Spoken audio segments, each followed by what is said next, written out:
Welcome to our channel. నమస్తే అండి. నమస్తే. మాజీ సీఎం జగన్మోహన్ రెడ్డి ఇచ్చిన పిలుపు మేరకు అందరూ గుళ్ళల్లోకి వెళ్ళి పూజలు చేస్తున్నారు. మనం చూసుకుంటే కనుక గుడివాడ అమర్నాథ్ అండ్ అంబటి రాంబాబు వీళ్ళందరూ వెళ్ళి పూజలు చేస్తున్నారు. దేనికోసం అని చేస్తున్నారని మీరు అనుకుంటున్నారు? అంటే ఇప్పుడు ముందుగా వీళ్ళందరూ కూడా ఈ లడ్డూ వివాదం వచ్చినందుకు ఆ దేవుడికి వీళ్ళు కృతజ్ఞతలు చెప్పుకోవాలి. ఇవాళ నిజంగా చెప్పాలంటే లడ్డూ వివాదం ఎందుకు వచ్చింది? వెంకటేశ్వర స్వామి 5 ఏళ్ళు ఈ అపచారాన్ని భరించారు, పోనీ 3.5 సంవత్సరాలు. ఇవాళ చంద్రబాబు నాయుడు గారు వచ్చాక ఈ విషయం బయటకు వచ్చిందంటే, ఇప్పుడు శివుడు ఆజ్ఞ లేనిదే చీమైనా కుట్టదంట. అలాగా వెంకటేశ్వర స్వామి చెప్పించాడు, అంటే ఆయన భరించలేకపోయాడు. భక్తులకి ఇలాంటి ప్రసాదం ఇవ్వడం అనేది అపచారం, ఇలా కల్తీ తీస్తున్నారు అని ఆయనే చెప్పించాడు. కాబట్టి ముందుగా ఇవాళ వైసీపీ వాళ్ళందరూ గత 3 నెలలుగా మొహం బయటకు చూపించలేకపోయారు ఓడిపోయాక. ఇవాళ ఈ లడ్డూ వివాదం వల్ల బయటకు వచ్చారు, రాగలిగారు. ఒకటి. ఇంకొకటి ఏంటంటేనండి, అసలు ఇవాళ వీళ్ళందరూ కూడా గుళ్ళకి ఎందుకు వెళ్తున్నారు? చెవిరెడ్డి హిందూ సంప్రదాయాన్ని పాటించి హిందూ మతం మీద విశ్వాసంతో తండ్రికి పిండం పెట్టాట. ఎవరు? జగన్మోహన్ రెడ్డి. ఇది విడ్డూరంగా ఉంది కదా. నాకు తెలిసి, అంటే నాకు తెలిసినంత మట్టికి వీళ్ళు ప్రొటెస్టెంట్ క్రిస్టియన్స్ అని నాకు గుర్తు. అంటే నాకు తెలీదు, వాళ్ళకి తెలిసిన వాళ్ళకి చుట్టాలు ఎవరో ఒకళ్ళు నాకు చెప్పారు. ఇప్పుడు ఇందులో మీకు క్రిస్టియానిటీలో రోమన్ క్యాథలిక్స్ ఉంటారు, ప్రొటెస్టెంట్స్ ఉంటారు, పెంటకోస్టులు ఉంటారు. యాక్చువల్గా పెంటకోస్టులు అందరికంటే ఎక్కువ ఆర్థడాక్స్ అన్నమాట. ఎంత ఆర్థడాక్స్ అంటే వాళ్ళు అసలు నగలేసుకోరు, వాళ్ళు ఏమీ వేసుకోరు, ఇంకా అసలు వాళ్ళు ఒక మూఢభక్తి అనుకోండి, అట్లా ఉంటారు.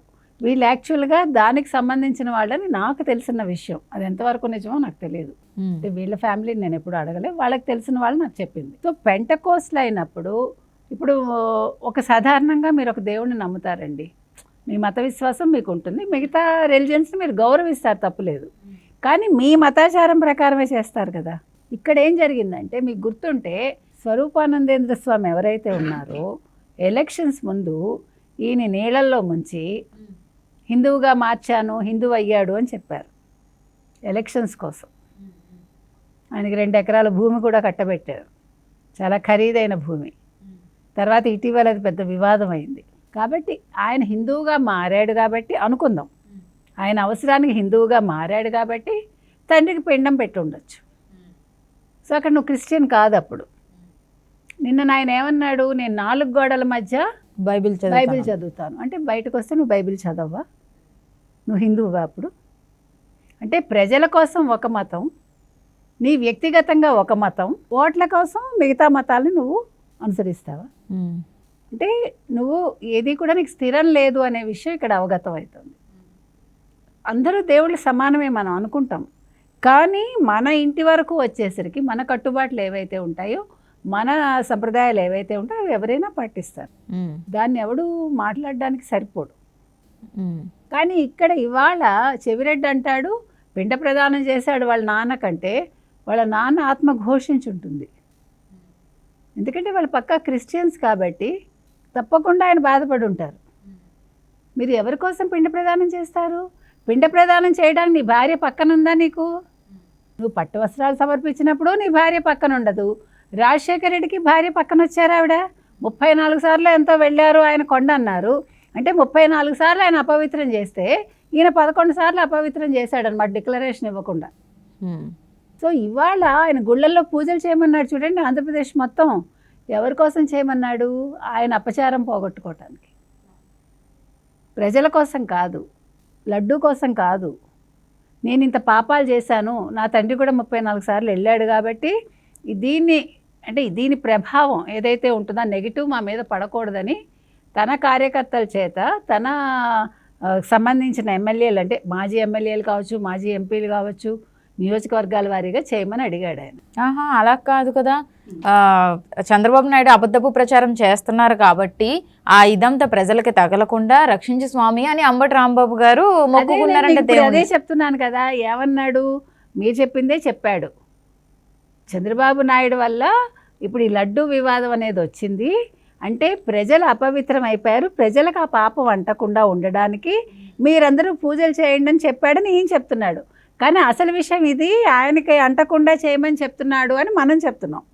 అంటే కవి హృదయం వేరే ఉంటుంది, లోపల హృదయం వేరే ఉంటుంది. ఈయన బయటకు చెప్పేది ఒకటి, లోపల ఒకటి కదా జగన్మోహన్ రెడ్డికి. సో జగన్మోహన్ రెడ్డి అనే వ్యక్తి మానవత్వం అంటే తెలియదు ఆయనకి. ఆయన మతం ఏంటి? నేను బాగోవాలి, అన్నీ నాకే రావాలి, నేనొక దైవ సంభూతుణ్ణి అనుకుంటాడు ఆయన. ఆయన భ్రమలకు తగ్గట్టుగానే చుట్టూ ఉండేవాళ్ళు అవును సార్ మీరు అందరికంటే ఉన్నతులు, ఎందులో ఉన్నతులో మనకైతే తెలియదు కానీ ఆయన ఉన్నతుడు అని ఆయన ఆరాధిస్తారు. ఇంత మాట్లాడిన ఆయన మళ్ళీ అక్కడ ఈ ప్రెస్ మీట్ లో కుల ప్రస్తావన తీసుకొచ్చాడు. అంటే నన్నే రానివ్వట్లేదంటే దళితుల్ని రాణిస్తారా అని. నిన్ను రానివ్వకపోవడం ఏమిటి? నువ్వు వెళ్ళావు కదా 11 సార్లు, ఎవరు రానివ్వలేదు నిన్ను? ఆ మాటకు అర్థం ఉందా? ఇప్పుడు నీకు ఎవడైనా నోటీస్ ఇచ్చాడా నిన్న? నువ్వు చూపించు. నేను వెళ్ళొద్దని ఎవడైనా అన్నాడా? నేను డిక్లరేషన్ అడిగితే నువ్వు దాన్ని దళితులకి ఎందుకు ఆపాదిస్తావు? నీ వ్యక్తిగతాన్ని తీసుకెళ్ళి ఒక కులానికి ఎందుకు ఆపాదిస్తావు? ఇప్పుడు దళితులు ఎందుకు వచ్చారు? వాళ్ళు దళితులు తిరగబడాలి జగన్మోహన్ రెడ్డి మీద. అసలు మా ప్రస్తావన ఎందుకు తెచ్చావని. ఏమండి, ఎవరికి నమ్మకం ఉంటే వాళ్ళు గుళ్ళకి వెళ్తారండి, ఎవరికి నమ్మకం ఉంటే వాళ్ళు చర్చికి వెళ్తారండి, ఎవరికి నమ్మకం ఉంటే వాళ్ళు మస్జిద్కి వెళ్తారండి. అది వాళ్ళ ఇష్టం. నువ్వు డిక్లరేషన్ ఇమ్మంటే నువ్వు పారిపోయావు. నువ్వు ప్రెస్ మీట్ పెట్టావు. అది కూడా ప్రెస్ మీట్లు ఎప్పుడైనా లైవ్ పెడతాడు ఆయన? మీరు చూసారా లైవ్ ప్రెస్ మీట్లు ఎప్పుడైనా? రికార్డెడ్ ఉంటాయన్నీ. ఎందుకంటే మళ్ళీ ప్రశ్నలు అడిగితే ఆయనకు కష్టం, సమాధానం చెప్పలేడు ఆయన. అందుకని ఇవాళ చెవిరెడ్డి భాస్కర్ రెడ్డి మాట్లాడింది అబ్సర్డ్. అదేవిధంగా ఇవాళ అంబటి రాంబాబు పాపం ఇవన్నీ తొలగిపోవాలి, ప్రజల్ని రక్షించు స్వామి అని వెంకటేశ్వర స్వామి టెంపుల్లో గుంటూరులో పూజలు చేయించట. ఎందుకు, దేనికోసం ఇదంతా? అసలు ఎందుకు మీరు ప్రజల్ని ఎందుకు ఇబ్బంది పెడుతున్నారు? నేను ఇక్కడ అది ప్రశ్నిస్తున్నానండి. ఇవాళ దేశవ్యాప్తంగా గుళ్ళల్లో ఈ వైసీపీ వాళ్ళు వెళ్ళటం వల్ల సాధారణ భక్తులకి ఇబ్బంది కలిగింది. దీనికి వైసీపీ సమాధానం చెప్పాలి. వాళ్ళు శనివారం అందరూ గుడికి వెళ్తారు హిందువులందరూ. సో ఇవాళ మీరు ఈ రాజకీయాలు చేయటం కోసం మీరు గుళ్ళను అపవిత్రం చేయటమే కాకుండా ప్రజలు దేవుణ్ణి దర్శించుకోవటానికి లేకుండా చేశారు అని మనం ఇవాళ చెప్తున్నాం. దీనికి ఇవాళ జగన్మోహన్ రెడ్డి ఆన్సర్ ఇవ్వాలి. తర్వాత ఇతనెవడు గుడివాడ గుడ్డు అమర్నాథ, ఆయన వెళ్ళి ఎక్కడ, అది ఎల్లమ్మ టెంపుల్ ఎక్కడో వాళ్ళ నియోజకవర్గంలో వెళ్ళి పూజలు చేయించి వచ్చాడు.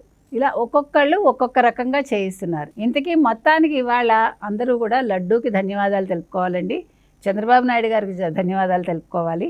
అందరికంటే ముఖ్యంగా ఆ దేవదేవుడైన వెంకటేశ్వర స్వామికి మనస్ఫూర్తిగా వీళ్ళు కృతజ్ఞతలు తెలుపుకొని ఈరోజు వీళ్ళు మళ్ళా ప్రజల్లోకి రాగలిగారు, మొహం చూపించుకోగలిగారు. అందుకోసమని వీళ్ళందరికీ కూడా జీవితాంతం కృతజ్ఞులై ఉండాలి. థ్యాంక్ యూ అండి.